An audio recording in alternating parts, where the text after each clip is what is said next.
ओम शांति। ओम शांति। आज की तारीख है 25 मई 2021। साकार महावाक्य।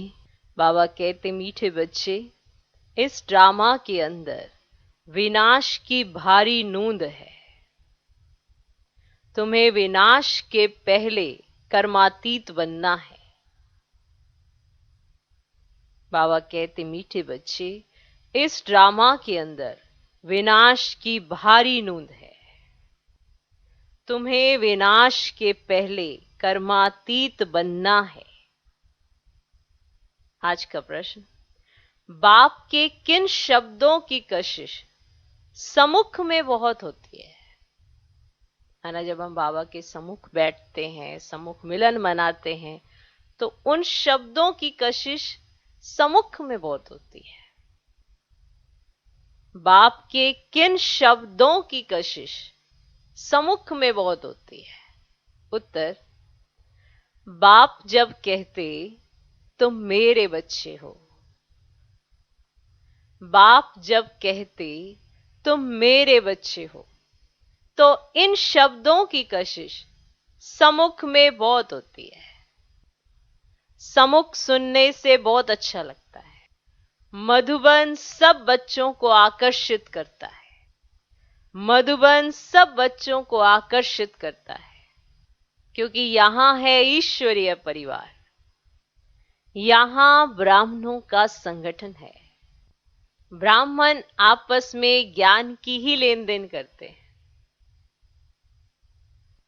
बाप के किन शब्दों की कशिश सम्मुख में बहुत होती है। उत्तर, बाप जब कहते तुम मेरे बच्चे हो, तो इन शब्दों की कशिश सम्मुख में बहुत होती है। सम्मुख सुनने से बहुत अच्छा लगता है। मधुबन सब बच्चों को आकर्षित करता है, क्योंकि यहां है ईश्वरीय परिवार। यहां ब्राह्मणों का संगठन है। ब्राह्मण आपस में ज्ञान की ही लेन देन करते हैं। आज का गीत है, हमारे तीरथ न्यारे हैं। ओम शांति। बच्चे जानते हैं कि हम अविनाशी यात्रा अथवा रूहानी यात्रा पर जा रहे हैं, जिस यात्रा से हम लौटकर मृत्यु लोक में नहीं आएंगे। हम ऐसी यात्रा पर जा रहे हैं जिस यात्रा से लौटकर हम मृत्यु लोक में नहीं आएंगे। मनुष्य तो ये बात जानते ही नहीं कि ऐसी यात्रा भी कोई होती है, जहां से कभी लौटकर आना ना पड़े, माना इस मृत्यु लोक में। तुम लक्की स्टार्स को भी पता पड़ा है, ये पक्का याद करना है। हम आत्माएं पाठ बजाती हैं। उस नाटक में ऐसे नहीं कहेंगे कि मुझ आत्मा ने ये वस्त्र पहनकर पाठ बजाया, हम घर जाते हैं। वो तो अपने को शरीर ही समझते हैं। यहां तुम बच्चों को ज्ञान है, हम आत्मा है। ये शरीर रूपी कपड़ा छोड़ फिर दूसरा जाकर लेंगे। ये 84 जन्मों के पुराने कपड़े हैं। ये छोड़कर नई दुनिया में फिर नए कपड़े लेंगे। ये लक्ष्मी नारायण ने नए कपड़े पहने हैं ना, पहने हैं ना। तुम्हारी ही राजधानी के हैं, तुम भी जाए ऐसे नए दैवी कपड़े पहनेंगे। यहां तो कहते हैं मुझ निर्गुण हारे में कोई गुण नहीं। बाप ही फिर ऐसा गुणवान बनाते हैं। बाप कहते हैं मेरा भी पाठ है, आकर फिर तुमको वाइसलेस बनाता हूं। यहां यह है जीवन बंद धाम, रावण राज्य है। ये तुम्हारी बुद्धि में है। हम पतित से पावन, फिर पावन से पतित कैसे बनते हैं, तुम बच्चे जानते हो। कलयुग है अंधियारा, रावण राज्य का अब अंत है। राम राज्य की अब आदि होनी है। अभी है संगम। कल्प के संगम युगे बाप को ही आना पड़ता है।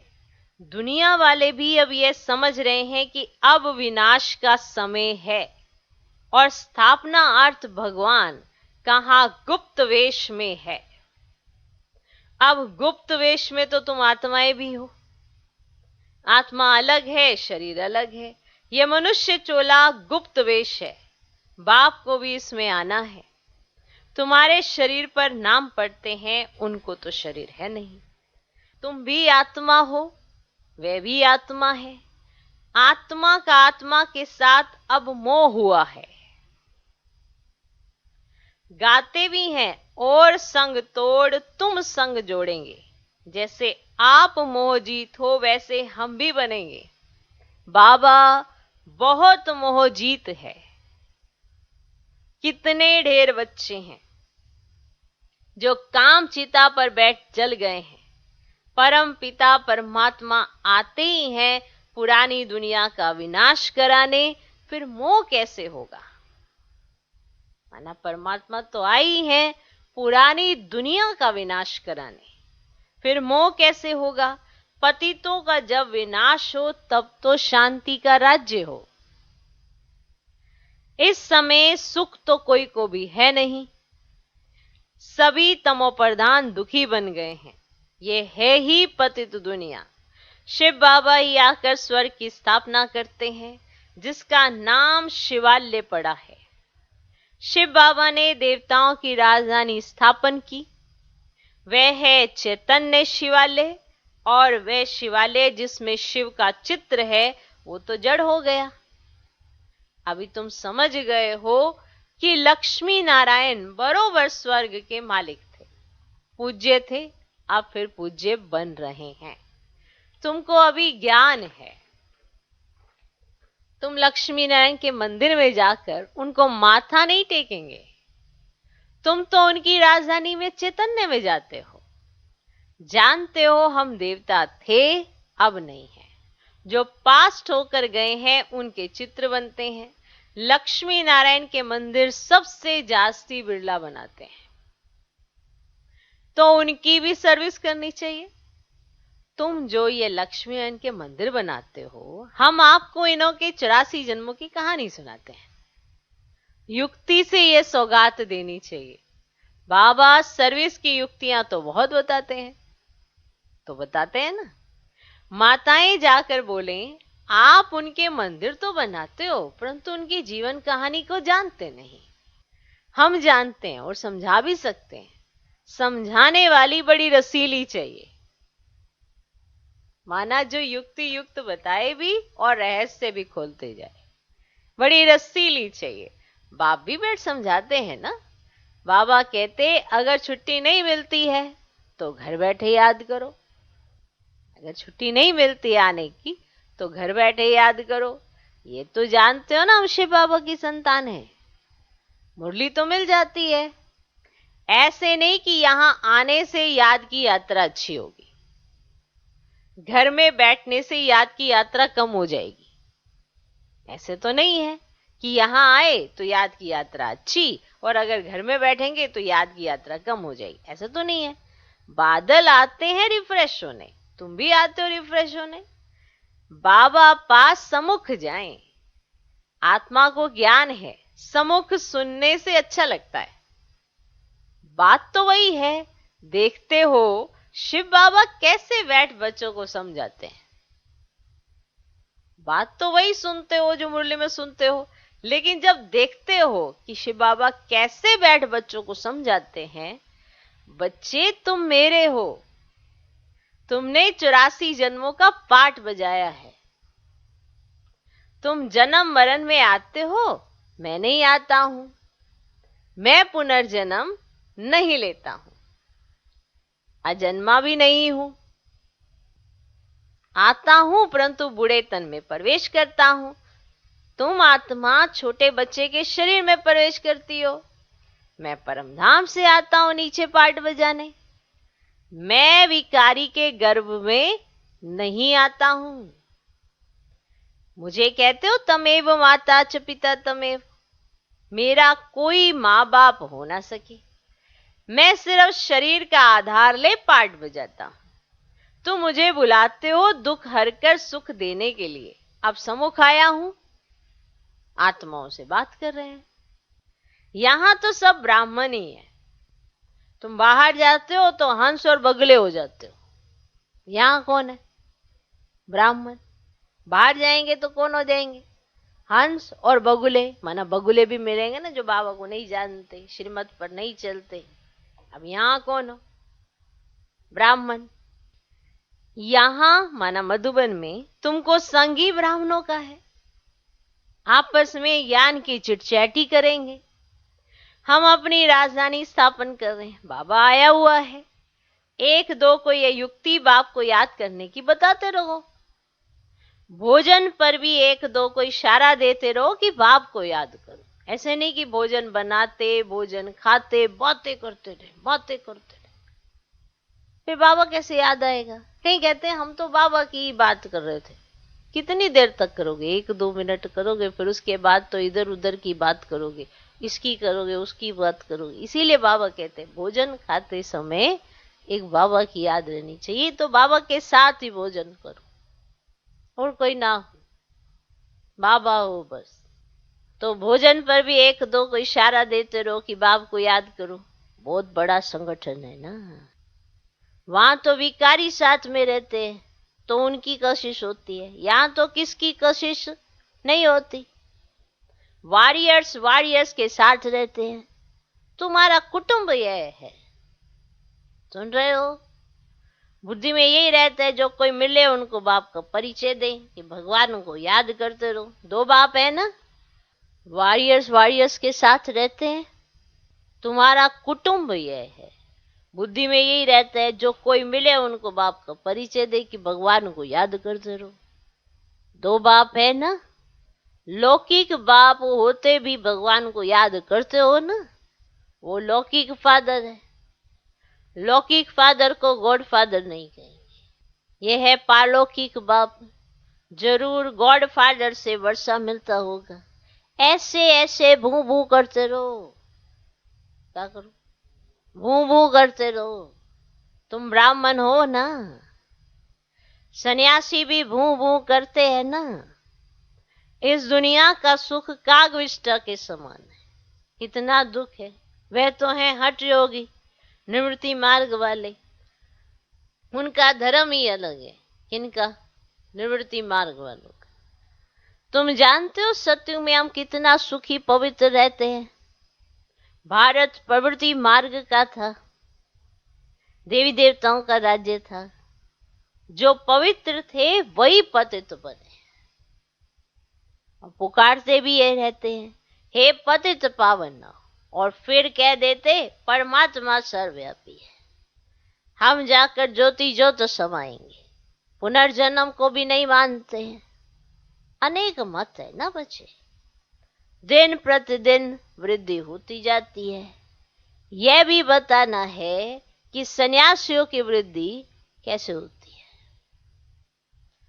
नांगों की भी वृद्धि होती है। जिसका जो धर्म है उसमें ही रहने से फिर अंतमति सुगति हो जाती है। समझा? कि हर जगह हर चीज की वृद्धि होती है ना। जैसे सन्यासी हैं तो सन्यासियों की वृद्धि कैसे होती है, नांगों की वृद्धि कैसे होती है। तो जिसका जो धर्म है उसमें ही रहने से फिर अंतमति सुगति हो जाती है। समझा? जिसका जो जास्ती अभ्यास करते हैं, जैसे कोई शास्त्र आदि पढ़ते हैं, तो अंतमति सुगति। फिर छोटेपन में ही शास्त्र कंठ हो जाते हैं। अब समझा कि हर जगह वृद्धि कैसे होती है। जैसे पुनर्जन्म को सन्यासी तो मानते नहीं है, ठीक है, वो समझते हैं कि हम तो ज्योति ज्योत समाएंगे। अच्छा, पुनर्जन्म को भी नहीं मानते, अनेक मत है। दिन प्रतिदिन वृद्धि तो होती जाती है। यह भी बताना है सन्यासियों की वृद्धि कैसे होती है, नागों की वृद्धि भी होती है। अब जिसका जो धर्म है उसमें ही रहने से फिर अंतमति सुगति हो जाती है। ठीक है, क्योंकि वो वाले संस्कार लेके वो जन्म लेती है आत्मा, फिर उसी संस्कारों अनुसार फिर आगे उनकी वृद्धि करने के निमित्त बन जाती है। तो जिसका जो जास्ती अभ्यास करते हैं, माना जो सन्यासी हैं वो सन्यास का अभ्यास करते हैं, तो फिर जन्म तो भले गृहस्थी के घर में लेंगे, लेकिन वापस से उन्हीं संस्कारों पर प्रमाण वो सन्यास धर्म अपना लें। समझा? तो इस तरह से सन्यासियों की वृद्धि होती है, इस तरह से नांगों की वृद्धि होती है। माना जिसका जो धर्म होता है ना, तो वो वापस उसी धर्म में जाके वहां की वृद्धि करने लगता है। तो बात समझ में आई? और जिसका जो जास्ती अभ्यास करते हैं, तो जैसे कोई शास्त्र आदि पढ़ते हैं, तो अंतमति सुगति, फिर छोटेपन में ही शास्त्र कंठ कर लेते हैं, उनको कंठ हो जाते हैं। माना ऐसा नहीं कि पैदा होते ही उनको शास्त्र याद होते हैं, लेकिन वो जैसे ही शास्त्रों के संपर्क में जाते हैं तो बहुत जल्दी उन्हें कंठ हो जाते हैं, क्योंकि अभ्यास होता है। तो अभी बाप कहते हैं मैं फलाना हूं, यह सब दे अभिमान की बातें छोड़ दो। ये मैं फलाना हूं, मैं फलानी हूं, मैं ये हूं, मैं वो हूं, ये सब दे अभिमान की बातें तुम बच्चे क्या करो, छोड़ दो। अपने को अशरीर आत्मा समझो और बाप को याद करो। इस शरीर को देखते हुए भी नहीं देखो। देह सहित देह के जो संबंध आदि हैं सबको छोड़ो। क्या करो, छोड़ो। अपने को आत्मा निश्चय करो, परमात्मा को याद करो। इसमें टाइम बहुत लगता है, माया याद करने नहीं देती है। नहीं तो वानप्रस्थी के लिए तो बहुत सहज है ना। वानप्रस्थी की बुद्धि तो चारों तरफ से हटी हुई होनी चाहिए, क्योंकि सब कुछ तो देख लिया, देखभाल लिया है, उसके लिए सहज है। लेकिन डिफिकल्ट क्यों होता है, क्योंकि उसका अभ्यास जो होता है वो उसको डिफिकल्ट बना देता है। लेकिन माया भी कम नहीं है फिर, और जैसे ही वानप्रस्थ की तरफ जाते हैं और माया आ जाती, बुद्धि पर हावी हो जाती है, तो माया याद भी नहीं करने देती। नहीं तो वानप्रस्थी के लिए तो बहुत सहज है। आप खुद कहते हैं अभी तुम छोटे बड़े सब की वानप्रस्थ अवस्था है। एक तरफ विनाश भी होता रहेगा, दूसरे तरफ जन्म भी लेते रहेंगे। एक तरफ विनाश होता रहेगा और दूसरी तरफ जन्म भी लेते रहेंगे। पुनर्जन्म लेना होगा तो आ जाएंगे, बच्चे भी पैदा होंगे, फिर विनाश भी हो जाएगा। यह तो तुम जानते हो, कोई गर्भ में होंगे, कोई कहाँ, सब खत्म हो जाएंगे, है ना। विनाश तो ऐसे ही होगा ना, कोई उस समय गर्भ में होंगे, कोई कहाँ होंगे, सब खत्म हो जाएंगे। सब अपना हिसाब किताब चुकतू कर वापिस जाएंगे। हिसाब किताब रहा हुआ होगा तो अच्छी रीति सजाएं खानी पड़ेंगी। अब हिसाब किताब याद से चुकतू किया होगा तो घर चले जाएंगे, और अगर हिसाब किताब रहा हुआ होगा तो अच्छी रीति सजाएं खानी पड़ेंगी, फिर वह भी हल्का हो जाएगा। ऐसे नहीं कि योग में भी रहो और पाप भी करते रहो। कई बच्चे एक तरफ चार्ट भी लिखते रहते और फिर कहते माया ने मुंह काला कर दिया, माया ने हरा दिया, तो कच्चा ही कहेंगे ना। तो बाप समझाते कि तुम ऐसे समझो कि हम थोड़े दिन यहाँ हैं फिर चले जाएंगे, इन सब का विनाश हो रहा है। बाप कहते मुझे याद करो तो भी कर्म विनाश होंगे, अपना चार्ट देखते रहो। हम कितनों को रास्ता बताते हैं और पुरुषार्थ कराते हैं। तन मन धन से रूहानी सेवा में मददगार बनना पड़े। तन मन धन से रूहानी सेवा में मददगार बनना पड़े। कहते हैं मन को अमन नहीं कर सकते। अब आत्मा तो है ही शांत, हम आत्मा अपने परम धाम में जाकर बैठेंगे, कोई दुनिया का संकल्प ही नहीं आएगा। ऐसे नहीं कि आंखें बंद कर अनकॉन्शियस होना है, ऐसे बहुत सीखते भी हैं, 10-15 दिन अनकॉन्शियस भी हो जाते हैं। ये अभ्यास करते हैं, फिर इतने समय बाद जाग जाएंगे। जैसे टाइम बॉम्ब्स होते हैं ना, तो उनका भी टाइम होता है, ये इतने घंटे बाद फटेंगे, है ना। जैसे टाइम बॉम्ब के अंदर टाइम फिक्स किया जाता है कि इतने घंटे के बाद फटेगा, तो ऐसे ही क्या करते हैं अपने को अनकॉन्शियस की 10-15 दिन के बाद जगेंगे, अनकॉन्शियस हो जाते हैं और फिर इतने समय के बाद जाग जाएंगे। तो ये अभ्यास करते हैं, फिर इतने समय के बाद जाग जाएंगे। जैसे टाइम बॉम्ब्स होते हैं ना, तो उनका भी टाइम होता है, ये इतने घंटे बाद फटेंगे। तो तुम बच्चों को पता है हम योग लगा रहे हैं। जब तमो प्रधान किचड़ा निकलेगा, हम सत्व प्रधान बन जाएंगे, तो फिर इस शरीर को छोड़ देंगे। हम अभी योग की यात्रा पर हैं, टाइम मिला हुआ है, फिर यह शरीर छोड़ना ही है, फिर सब खत्म हो जाएगा। टाइम नूंदा हुआ है, फिर पिछाड़ी में मच्छरों सदृश शरीर छोड़ेंगे। विनाश होगा, तुम कर्मातीत अवस्था को पाएंगे, फिर विनाश शुरू हो जाएगा। विनाश का बड़ा भारी सीन है, ये ड्रामा में भारी नोंद है। तुम जानते हो हमारी अवस्था एक रस रहेगी, खुशी में सदैव हर्षित रहेंगे। यह दुनिया तो खलास हो नहीं है। जानते हैं कल्प कल्प संगम युग होता है, तब विनाश होता है। सिर्फ बॉम्ब्स नहीं, नेचुरल कैलेमिटीज भी मदद करती है। तो बच्चों को यह बुद्धि में रहना चाहिए, अभी हमको जाना है। जितना बाबा को याद करेंगे तो विक्रम विनाश होंगे, ऊंच पद पाएंगे। Charity begins at home. कोशिश करना चाहिए कन्या वे जो पियर घर और ससुर घर का उद्धार करे। तो चैरिटी बिगन्स एट होम हुआ ना। सर्विस में लगा रहना चाहिए। बोलो, शिव बाबा कहते हैं मुझे याद करो तो वर्षा मिलेगा। सीधी बात है। मुझ अलफ को याद करोगे तो स्वर्ग का वर्षा तुम्हारा है। विश्व के मालिक तुम बन जाएंगे। अब वर्षा पाना है तो मुझे याद करो। बच्चों का फर्ज है ये पैगाम देना। आगे भी दिया था, बताना है विनाश सामने खड़ा है। कलयुग के बाद सतयुग आएगा। बाप ही आकर वर्षा देते हैं, रावण नरकवासी बनाते हैं, बाप आकर स्वर्गवासी बनाते हैं। कहानी भारत की है। भारतवासियों को खड़ा करना है। पहले शिव के मंदिर में जाकर समझाना है। ये बाप नई सृष्टि रचने वाला है।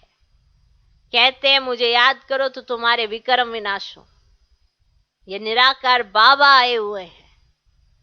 ब्रह्मा द्वारा स्वर्ग की स्थापना कर रहे हैं। अब बाप और वर्षे को याद करो। 84 जन्म पूरे हुए हैं। अब हम आपको बताते हैं। अब मानो ना मानो तुम्हारी मर्जी। बातें तो बड़ी अच्छी हैं। बाप ही दुख हरता सुख करता है। थोड़ा ही समझाया, ये चला, ये तुम्हारा धंधा। मेहनत तो कुछ है ही नहीं, सिर्फ मुख से बोलना है। बाप कहते मुझे याद करो। देही अभिमानी बनो। शिव के पुजारियों पास जाओ, फिर लक्ष्मी नारायण के पुजारियों के पास जाओ। उन्हें अब उनकी जीवन कहानी सुनाओ।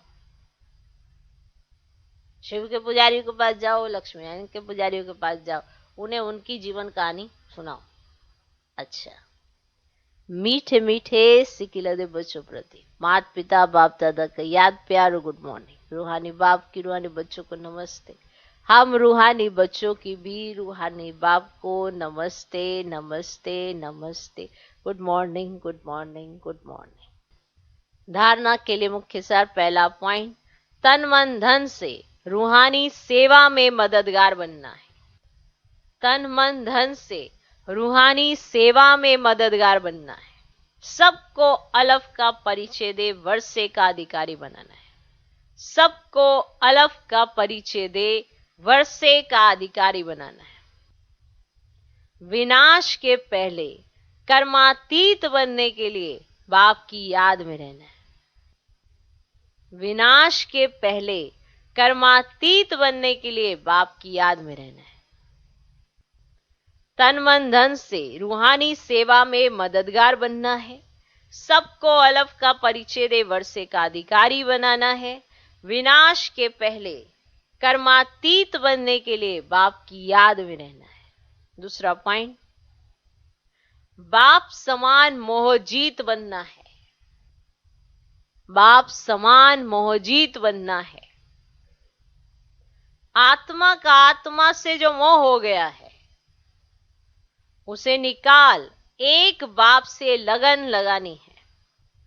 आत्मा का आत्मा से जो मोह हो गया है उसे निकाल एक बाप से लगन लगानी है। तो बाप समान मोहजीत बनना है।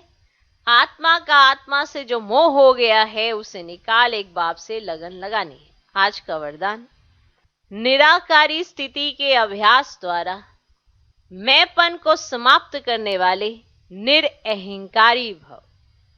निराकारी स्थिति के अभ्यास द्वारा मैंपन को समाप्त करने वाले निरअहंकारी भव। निराकारी स्थिति के अभ्यास द्वारा मैंपन को समाप्त करने वाले निरअहंकारी भव। वर्तमान समय सबसे महीन और सुंदर धागा ये मैंपन है। मैं एक चीज सोचता है मैं तो मैं करता ही नहीं हूं, मैं तो अपने आप को कुछ समझता ही नहीं हूं, लेकिन हर समय अपनी चिंता लगी रहना, ये किस चीज की निशानी है? मैंपन की निशानी है ना। बहुत सूक्ष्म धागा है ये, सबसे महीन और सुंदर भी दिखने वाला, ये मैंपन है। यह मैं शब्द ही देह अभिमान से पार ले जाने वाला भी है और देह अभिमान में लाने वाला भी है। ये जो मैं है, जिसे आप कहेंगे मैं कौन, मैं आत्मा हूं, तो ये आपको देह अभिमान से पार ले जाने वाला भी है, तो देह अभिमान में लाने वाला भी है। क्या, कौन सा शब्द? मैं। जब मैंपन उल्टे रूप में आता है तो बाप का प्यारा बनाने के बजाय कोई ना कोई आत्मा का, नाम मान शान का प्यारा बना देता है। जब ये मैंपन उल्टे रूप में आता है तो बाप का प्यारा बजाने के बजाय, माना जो बाप का प्यारा बन सकते थे, अगर इस मैंपन को हम सीधा रखें लेकिन ये उल्टा बन जाता है, तो बाप का प्यारा बनाने के बजाय कोई ना कोई आत्मा का या नाम मान शान का प्यारा बना देता है। माना हर समय लगता है मेरा नाम, मेरा मान, मेरी शान, माना इसमें बड़े सारे ये पहलू हैं जिसके आधार पर मैंपन खत्म ही नहीं होता है, इसका प्यारा बना देता है। इस बंधन से मुक्त बनने के लिए निरंतर निराकारी स्थिति में स्थित होकर साकार में आओ। निरंतर निराकारी स्थिति में स्थित होकर साकार में आओ, अगर इस बंधन से मुक्त होना चाहते हो। इस बंधन से मुक्त बनने के लिए निराकारी स्थिति में स्थित होकर साकार में आओ। इस अभ्यास को नेचुरल नेचर बना दो तो निरंकारी बन जाएंगे। ओके, आज का स्लोगन, किसी की बुरी व अच्छी बात सुनकर संकल्प में भी घृणा भाव आना, यह भी परमत है। मानो किसी ने आपको किसी की बहुत बुरी बातें सुना दी, किसी की अच्छी भी बात सुना दी, अगर आप संकल्पों से भी किसी के प्रति घृणा भाव इमर्ज कर रहे हो, तो मतलब कि आप जानते नहीं हो, पहचानते नहीं हो, लेकिन उसकी बात सुन के आपके अंदर वो भाव इमर्ज हो रहे हैं, तो ये भी तो एक परमत है कि उसने अपनी मत दे के आपकी सारी थ्योरी बदल दी। तो किसी की बुरी व अच्छी बात सुनकर संकल्प में भी घृणा भाव आना, संकल्पों में ही आया घृणा भाव, यह भी परमत है। ओम शांति।